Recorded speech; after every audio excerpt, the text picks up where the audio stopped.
Hi, I'm Robert Schramm, a behavior analyst, education specialist, author, and dad.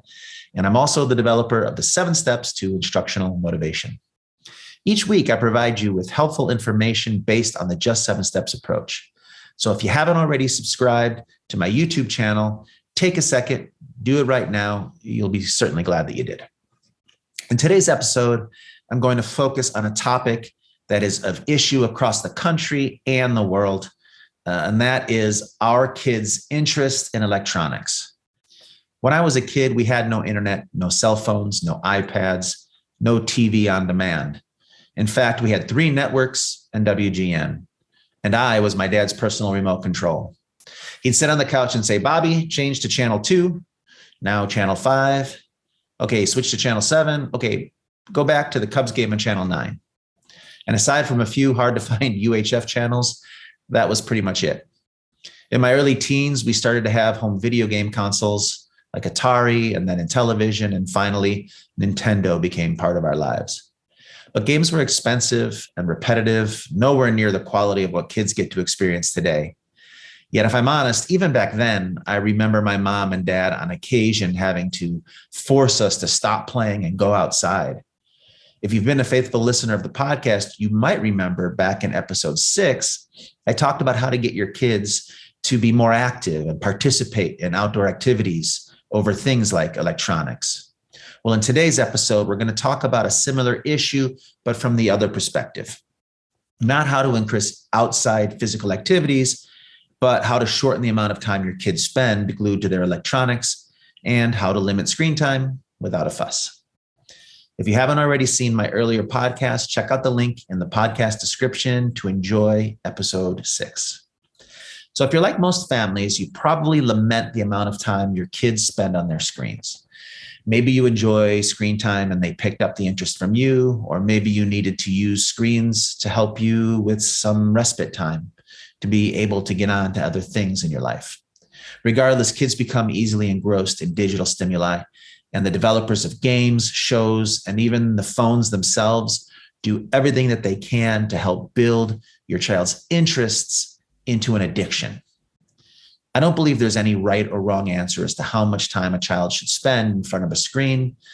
In 2020, the American Academy of Child and Adolescent Psychology reported that children aged 8 to 12 were spending 4 to 6 hours a day watching or using screens, while teens were spending up to 9 hours a day looking at a screen. For most families, the pandemic brought about a heavy increase in screen time as going out and participating in social activities became a non-starter for more than a year. And once the reins are loosened, it can feel very hard to pull them back without dealing with anger and frustration from your kids. So what do we do about this situation? Well, whether you're allowing only 30 minutes a day of screen time or your child's basically getting unlimited screen time per day, if your goal is for them to have less, there are certainly some things you need to be able to do. First, you need to be able to control access to screens in some form or another. This means that when you say screen time is available, your child can have access to it. But when you say it's not, they will not be able to have access. This might include having storage spaces in your room or office where gadgets and devices are plugged in and waiting for your children until a time that they're allowed. If you can't control the gadgets themselves for any reason, you might need to look into how you would control the internet access to those devices. Our ultimate goal is to be able to say yes or no and to have your children listen to us. But as kids are wont to test boundaries, you will likely at some point or another have to prove that you can ultimately control their access if you need to. A lot of internet services have created smart systems that allow a parent to control what devices have access to the internet at what times, and you can turn them on and off from a central location. You can also take control of remote controls and game controllers as well to prove your ability to decide when and for how long that they can have access. Once you've demonstrated the ability to decide when and for how long, you have to determine what is the amount of time and the times of day where screen access is acceptable to you.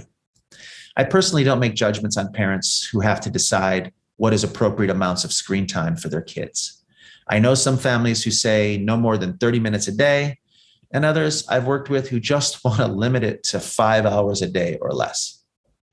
To some degree, it is important to get a good idea of how much screen time your child is actually using right now. If you can take a few days to log how much time the kids are actually getting, it can help you to set a reasonable reduction goal for them. For instance, if your kids are currently getting 5 to 7 hours a day, it would make sense to try to get a goal of limiting them to no more than 5 hours. However, if your kids are currently getting 5 to 7 hours a day, trying to limit them to only 1 hour is not going to be an easy task, and I would recommend that you don't try to make that kind of jump. Part of determining how much screen time they should be able to get will involve you being honest with yourself about how much screen time you're going to need to give them so that you can continue to do other things. If you're currently letting the kids watch for an hour while you're cooking dinner or for a half an hour after dinner so that you can get some work done, you're likely going to have to decide if this time is still time that you want to give them to be able to have screens, or if you're willing to lose some of that freedom in an attempt to get them to do other things.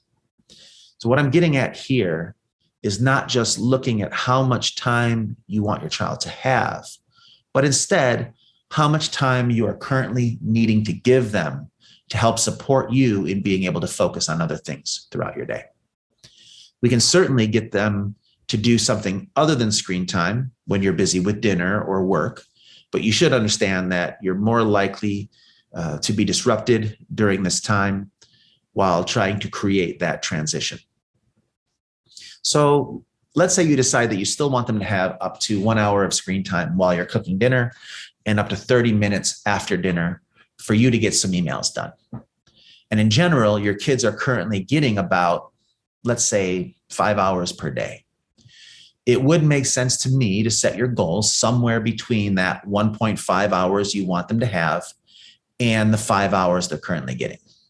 Maybe you decide that 4 hours is your new limit, maybe 3, maybe 2 or 2.5. Again, this is ultimately up to you. Just know that the bigger the change you ask for all at once, the greater the pushback you will have to work through is likely to be. Now, I imagine a family who was seeing their kids use screens for 5 hours a day or more and needs their kids to be busy on their screens for at least 1.5 hours a day might be happy to set a goal of no more than 3 hours a day of screen time. And if this is your situation, or whatever you determine to be your new upper limit of screen time, once you make your goal of maximum amount of time per day, you are ready to start creating a plan to meet that goal. And any plan that you create should have the following aspects: a list of what qualifies as screen time, a standard amount of time allowed for free, if any, additional amounts of time that can be earned, if any, a list of ways that additional amounts of screen time can be earned, specific situations that would limit or lose time on screens, if there are any, a way to track this information so that you're not only knowing how much they're using, but can help direct how much they get. So I'm going to talk about a simple sample plan right now, based on what was designed with a family for the 3-hour upper limit, including 1.5 hours of time that might be standard or free access to screen time. So let's go through our list. 1, a list of what qualifies as screen time. For this family, they decided that watching TV shows with the family doesn't count as screen time. Screen time then only counted for iPhone, iPad, or video gaming. Next, the standard time allowed for free was 1.5 hours, 1 hour before dinner and 30 minutes after dinner. Because the family decided that they wanted to cap their screen time limit at 3 hours per day, that gives them 1.5 hours more that can be earned of screen time each day for the child. They decided that the child would be allowed to choose between 1.5 hours after school if earned, or 1 hour after school and 30 minutes extra at night if it's earned. When talking about how the additional time can be earned, the family settled on a daily checklist. The checklist has duties for the child in 3 sections: bedtime routine, morning routines, and after school chores. And on that list were things like shower every other night, brush your teeth, and be in bed by 9:30 for the bedtime routine. It also decided that the children needed to be out of bed by 7:30, brush their teeth in the morning, and put on deodorant as part of the morning routine. And finally, they wanted their child to take the dog for a walk immediately after school, put his shoes and jacket away when he returned, and keep his room clean for after-hour chores. The checklist looked something like this. Because there were a total of 9 items on the checklist, and there was a total of up to 90 minutes of extra time to be earned, we decided that each checklist item, if completed without reminders, would be equal to 10 minutes of additional screen time during the allowed times. And if the child had to be reminded to do it first, they would only get 5 minutes of additional screen time for that item. Then if they had refused or delayed, or in any way made the process around that item miserable for their parents, they would not get any additional time. Next, we decided that there would be a few ways the child could lose screen time as well. First would be any time that they used a swear word in the home. Each swear word would drop their earned time by 5 minutes for the day. Finally, they decided that if the child refused to give up the screens when their time was up, or delayed giving them back or turning them off when asked, they would be penalized 5 minutes for every extra minute they stole or delayed. That was tracked in the same checklist right here. Finally, it was decided that the family would print out a bunch of these checklists and put a new one on the fridge each day and use the old checklist as their way of keeping track of how the child was doing and how the plan was working. So once we had answered all of the questions, the plan was ready to implement, and we started in the evening with a nighttime routine. The child was informed of the program and how it would work. He was given direction on all aspects of the program. And then the family just began to watch and track and reward the additional time as it was earned, removing parts of it whenever that time was lost as well. Because the child was used to up to 5 hours of free time, he wasn't likely to be happy about the changes up front. But what he quickly learned was that because mom and dad had the ability to control when access was available to him, and they had a clear plan and a way to track it, it didn't matter if he was happy about the change or not right now. It only mattered if he did what he was supposed to do and got his time or not. Even though in the first week or so, he was only hit or miss in doing the checklist correctly, and even went on strike one day, refusing to do anything on his checklist. He quickly learned that the only outcome of that behavior was that he was not given his additional time. And because that additional time was an important enough thing to him to have, he quickly settled into a rhythm of doing all of his checklist items, getting all of his time, and avoiding the behavior that would cause him to lose time. The checklist then told the story of how the process played out, with more and more full checklists being completed each week, and less swearing or refusals to give back the screens was improving weekly as well. And as an added bonus, because the parents had a system in place and they were not making decisions on screen time in the moment based on hundreds of variables, the child stopped seeing them as someone that was worth complaining or arguing to about screen time, and actually began to accept the program and happily left more time for their positive interactions throughout the day. In other words, the family had learned how to limit screen time without a fuss. Now, this is just one example of how this might play out, but if you want to do this in your home, start by going through the list of aspects I described earlier. 1, create a list of what qualifies as screen time. 2, determine a standard amount of time allowed for free. 3, determine additional amount of times that can be earned, if any. 4, create a list of ways that additional time can be earned. 5, come up with specific situations that would limit or lose time on screens, if any. And 6, find a way to track this information so that you not only know how much screen time they're getting, but that you can remember exactly how much they should get and if the program is working or not over time. Then use this information to develop something that makes sense for your child, your environment, and your goals. It doesn't have to be tracked by a checklist, but some tracking should be determined.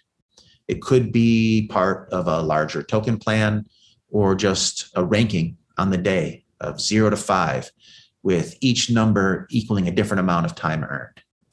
If you want, you can even add bonus time to the child based upon reports from school. If they come home with a positive report from school that day, they can earn an additional 30 minutes as well.